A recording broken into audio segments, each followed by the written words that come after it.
दूसरे वाले मामले में परीक्षा के दौरान या परीक्षा के पहले इस तरह की खबरें नहीं आई है। उसके बाद किसी ने सोशल मीडिया पे डाला है तो क्वेश्चन तो मांग रही है आयोग कि ला करके दीजिए। अब किस व्यक्ति ने ख़त्म होने के बाद, एग्जामिनेशन ख़त्म होने के बाद किस व्यक्ति ने कैसे उसको किया, यह भी एक गंभीर सवाल है। शक्ति यादव जी, आपको नहीं लग रहा है कि यह बेतुका वाला बयान है? आयोग ये कह रही है कि अगर आपके पास क्वेश्चन है तो क्वेश्चन मेरे पास लाइए, मतलब आप बैठ के क्या कर रहे हैं? क्योंकि एग्जामिनेशन होने के पहले नहीं हुआ, एग्जामिनेशन होने के दौरान नहीं हुआ, अब एग्जामिनेशन समाप्त होने के बाद ये मामला कहाँ से आया, तो यह भी अपने आप में एक रहस्य है और इस रहस्य का उद्घाटन होना भी जरूरी है। परीक्षार्थियों की भी तो रहती है कहीं न कहीं मिली भगत। आखिर कान में पकड़ा जाते हैं, उतना रिसर्च होने के बाद बहुत जगह पकड़े जाते हैं, तो उसमें सिर्फ सरकार दोषी है यह कह देना मात्र नहीं है। व्यापम मामले में पता होगा आपको, भाजपा को बोलने का नैतिक अधिकार है। मेडिकल का लीक उन्होंने करवाया, IAS का लीक करवा दिए, ये लोग क्या बोलेंगे? मतलब साक्ष्य अभ्यर्थी देंगे तभी कार्रवाई होगा। साक्ष्य अगर प्राप्त नहीं हो रहे हैं, आयोग तो खोज रही है कि हमारे यहाँ से तो कहीं कोई दिक्कत नहीं है। नमस्कार, आप देख रहे हैं लाइव बिहार, मैं आपके साथ रूपम।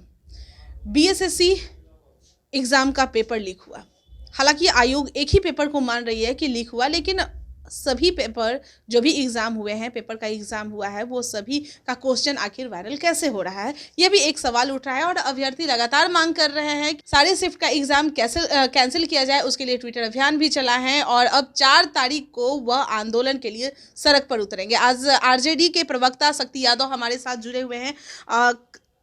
अभ्यर्थी सवाल कर रहे हैं आप लोगों से भी, उनका कमेंट्स में सवाल है कि अगर आप वहां जाइएगा तो पूछिएगा कि आखिर वो मानने को तैयार नहीं है। एग्ज़ाम में जो पेपर है वो बाहर ले जाने के लिए ये नहीं था, दिया गया नहीं था कि बाहर नहीं लेकर जाना है, तो आखिर बाहर में कैसे घूम रहा है सोशल मीडिया पर? BSSC एग्जाम मामले में जो प्रथम दृष्टया में पेपर लीक के मामले आए, सरकार ने गंभीरता से लिया और उस पूरे नेटवर्क को खंगाल रही है। कार्रवाई भी होगी। जिन लोगों ने शरारत की है और भविष्य के साथ खिलवाड़ करने की कोशिश की है, वो बख्शे नहीं जाएंगे। साक्ष्य प्राप्त हुए, एग्जामिनेशन कैंसिल हो गए। दूसरे पाली के संदर्भ में जो बातें आई है, आयोग ने मौका दिया है कि लीक अगर हुआ तो उसके साक्ष्य ला करके दीजिए और सबको मौका दिया। अगर प्रमाण पाए जाएंगे तो आयोग तो कार्रवाई करेगी ही, उसमें किसी प्रकार का कोई रुकावट नहीं हो सकता है। कदाचार मुक्त परीक्षा संकल्प है, क्योंकि जो हालात भारतीय जनता पार्टी ने पैदा किया था उस पर विराम लगने में तो थोड़ा समय लगे जाएगा ही। कदाचार मुक्त होंगे परीक्षा। अच्छा, ये जो लीक हो रहा है वो भारतीय जनता पार्टी की वजह हम से? तो कह रहे हैं कि भारतीय जनता पार्टी के लोग न जाने कौन कौन से कसरत कर रहे हैं, लेकिन उनको मंसूबा अब पूरा होने वाला नहीं है। जो भी चीज़ें सामने आई है, साक्ष्य अगर प्राप्त हो जाएंगे तो वो हर चीज़ स्थापित होता दिखेगा जो कानून सम्मत है। शक्ति यादव जी, आपको नहीं लग रहा है कि यह बेतुका वाला बयान है? क्योंकि आप कह रहे हैं कि फर्स्ट पाली का ये साक्ष्य पता चल गया है, तो साक्ष्य कैसे पता चला है? स्टूडेंट दिए हैं साक्ष्य, यानी कि मतलब जो आर्थिक अपराध इकाई है जो एग्ज़ाम ले रहा है, उसे खुद नहीं पता चल रहा है कि मेरा क्वेश्चन आखिर बाहर कैसे चला गया। और दूसरे एक मिनट, और फिर ये कहा जा रहा है, आयोग ये कह रही है कि अगर आपके पास क्वेश्चन है तो क्वेश्चन मेरे पास लाइए, मतलब आप बैठ के क्या कर रहे हैं? नहीं, स्टूडेंट आपको सवाल ये उठता है कि परीक्षा होने के 1 घंटे के बाद प्रथम पाली की लीक हुई है। वो पहले से लीक नहीं हुआ है, इसका मतलब कि परीक्षा केंद्रों से कहीं ना कहीं शरारत हुई है जी। तो परीक्षा केंद्र से जहाँ शरारत हुई, जहाँ इतने एग्जामिनेशन सेंटर थे, उसमें से किसी ने शरारत की है, किसी ने दिखाई है ताकत, तो वो हाँ, तो कार्रवाई तो हो रही है। दूसरे वाले मामले में परीक्षा के दौरान या परीक्षा के पहले इस तरह की खबरें नहीं आई है। उसके बाद किसी ने सोशल मीडिया पे डाला है तो क्वेश्चन तो मांग रही है आयोग कि ला करके दीजिए। अब किस व्यक्ति ने ख़त्म होने के बाद, एग्जामिनेशन ख़त्म होने के बाद किस व्यक्ति ने कैसे उसको किया, यह भी एक गंभीर सवाल है। तो उसकी जांच तो आयोग कर रही है। पुख्ता पाए जाने के लिए निश्चित तौर पर साक्ष्य प्रस्तुत की जानी चाहिए, क्योंकि आखिर ये शरारत हो कहाँ से रहा है। क्योंकि एग्जामिनेशन होने के पहले नहीं हुआ, एग्जामिनेशन होने के दौरान नहीं हुआ, अब एग्जामिनेशन समाप्त होने के बाद ये मामला कहाँ से आया। तो यह भी अपने आप में एक रहस्य है और इस रहस्य का उद्घाटन होना भी जरूरी है। इसलिए आयोग ने साक्ष्य मांगा है। आयोग तो देख रहा है कि हमारे तरफ से जो किसी प्रकार की कोई गड़बड़ी नहीं हुई है। ये किन परीक्षा केंद्रों से, ये किस लड़के ने, किन लोगों ने, किन अधिकारियों ने, किन कर्मचारियों ने, किन विद्यार्थियों ने इसको इस तरह शरारत की है, उसकी तो पड़ताल हो ही रही है। हम संकल्पित हैं कदाचार मुक्त परीक्षा के लिए। आयोग को ये पता नहीं चल रही है कि कहाँ से ये हो गया है, क्योंकि देखिए फ़ोन लेकर जाना नहीं था, क्वेश्चन लेकर बाहर आना नहीं था, जैमर लगा हुआ है। आप बता रहे हैं कि नहीं, हम लोग भी जान रहे हैं कि नहीं जाना है, लेकिन आप जानते हैं एक बात, कितने पकड़ाते हैं, कान में लिए हुए पकड़ाते हैं। परीक्षार्थियों की भी तो रहती है कहीं न कहीं मिली भगत। आखिर कान में पकड़ा जाते हैं, उतना रिसर्च होने के बाद बहुत जगह पकड़े जाते हैं।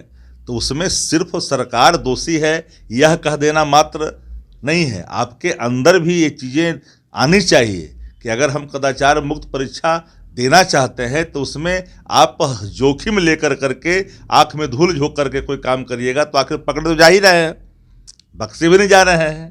तो दोनों चीज़ों को देखने पड़ेगा। हम अगर संकल्पित हैं चुनाव कदाचार मुक्त होने के लिए तो हमको भी अवेयर रहना पड़ेगा। लेकिन हम आदतन अगर चीज़ों को भंग करने के लिए, कानून को भंग करने के लिए चलेंगे, सब कुछ दांव पे लगा करके, तो कहीं ना कहीं अगर भंग होगा तो दिखाई पड़ती है, तो कार्रवाई भी हो जाती है। विजय सिन्हा कह रहे हैं कि कोई भी अभ्यर्थी वहाँ पर पेपर मतलब जैसे आयोग कह रही है कि हमारे पास अपना अगर साक्ष्य है तो मेरे पास भेजिए अपना नाम पता के साथ, लेकिन विजय सिन्हा मना कर रहे हैं कि अगर इस तरह से किए बस डराने धमकाने के लिए लोग पहुँच जाएंगे वहाँ पे। देखिए, विजय सिन्हा संवैधानिक पद पर बैठ कर करके पद की गरिमा को धूमिल कर रहे हैं। कैट की परीक्षा लीक हुई थी, भारतीय जनता पार्टी की केंद्र में सरकार, व्यापम मामले में पता होगा आपको, भाजपा को बोलने का नैतिक अधिकार है। मेडिकल का लीक उन्होंने करवाया, IAS का लीक करवा दिए, ये लोग क्या बोलेंगे। बिहार में तो जब साक्ष्य आता है तो तुरंत कार्रवाई भी हो जाता है, वहाँ तो कार्रवाई भी नहीं हुई थी। व्यापम मामले में कितने लोग बलि की बेदी पे चढ़े गए, उसकी पूरी जांच की लपटें पहुंच गई मुख्यमंत्री आवास तक, सारे मामले रफा दफा कर गए। लेकिन बिहार के अंदर में कोई साक्ष्य आता है तो कार्रवाई करने में शासन एक सेकंड पीछे नहीं हटती है। यही फर्क है अन्य सरकारों में और बिहार की सरकार। 4 तारीख को वो आंदोलन करने वाले हैं अभ्यर्थी। डेमोक्रेसी है, अधिकार तो सबको है अपनी बात को कहने का, किसी को रोक नहीं सकता है। युवा हैं, हमारे ही लोग हैं, उनके अधिकारों से कोई खेलेगा तो चुपचाप बैठेंगे, साक्ष्य आएगा, कार्रवाई होगा। डेमोक्रेसी में अपनी बात रखने का सबको अधिकार है। मतलब साक्ष्य अभ्यर्थी देंगे तभी कार्रवाई होगा। साक्ष्य अगर प्राप्त नहीं हो रहे हैं, आयोग तो खोज रही है कि हमारे यहाँ से तो कहीं कोई दिक्कत नहीं है, लेकिन अगर कहीं पर सेंटर से कहीं गया है, कोई मामला आया है या किसी ने ले कर करके परीक्षा के बाद किसी ने डाला है, तो ये तो सवाल है ना। चलिए, बहुत बहुत धन्यवाद। तो शक्ति यादव हमारे साथ जुड़े हुए थे और जैसा कि इनके बयान से लग रहा है कि अब जो एग्जामिनर है, जो एग्ज़ाम दिलवा रहे हैं, आर्थिक अपराध इकाई की बात कर ले या आयोग की बात कर ले, वो अपने हाथ खड़ा कर दिए हैं कि हमसे अब कुछ नहीं होगा, क्योंकि उन्हें खुद साक्ष्य अभी तक प्राप्त नहीं हो रहा है। इसलिए अभ्यर्थियों से लगातार वो कह रहे हैं कि अगर आप लोगों के पास साक्ष्य है तो आप मुझे लेकर आइए, तब जाके हम जांच करेंगे और फिर एग्ज़ाम कैंसिल करेंगे। चलिए, अब 4 तारीख को आंदोलन होने वाला है, अभ्यर्थियों का आंदोलन होने वाला है। अब देखना यह होगा कि उसमें कितने हुजूम आने वाले हैं, कितने लोग वहाँ पर, अभ्यर्थी कितने लोग वहाँ पर आने वाले हैं। क्या उससे पहले सरकार उन लोगों की बातें सुनती है, क्या एग्ज़ाम कैंसिल होता है, यह तो आने वाला समय ही बताएगा। चलिए, फिलहाल के लिए बने रहें लाइव बिहार के साथ। धन्यवाद। लाइव बिहार YouTube पर सब्सक्राइब और Facebook पर लाइक ज़रूर करें।